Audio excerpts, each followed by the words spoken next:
رسول کریم صلی اللہ علیہ وسلم نے فرمایا مرد پر سب سے زیادہ حق اس کی اماں کا ہے، سب سے زیادہ حق اس کی اماں کا ہے، اور عورت پر سب سے زیادہ حق اس کے شوہر کا ہے، سب سے زیادہ، بھائی سے، بہن سے۔ اگر وہ پسند نہیں کرتا ملاقات کرنا تو نہ کر،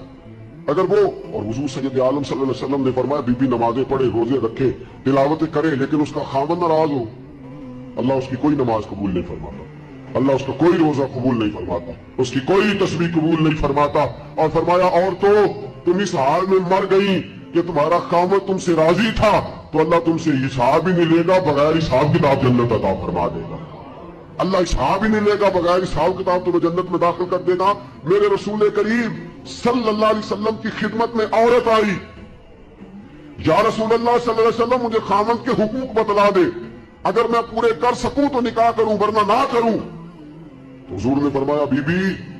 خاوند کے ناک سے پیپ نکلے، ریشہ نکلے، بدبودار پیپ نکلے خاوند کے ناک سے، اور عورت اپنی زبان سے بھی صاف کر دے تو تب بھی خاوند کا حق ادا نہیں ہوتا۔ اور پھر میرے رسول کریم صلی اللہ علیہ وسلم نے فرمایا اگر میں کھول کے تمہیں خاوند کے حقوق بتلاؤں تو فرمایا خاوند کے پاؤں کی مٹی کو تم اپنے چہرے پہ ملنا سعادت سمجھو، اور فرمایا میں اگر کسی کو حکم دیتا کہ خدا کے علاوہ کسی کو سجدہ کرے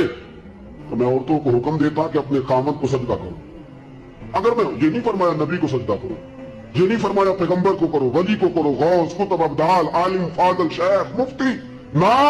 فرمایا میں عورت کو حکم دیتا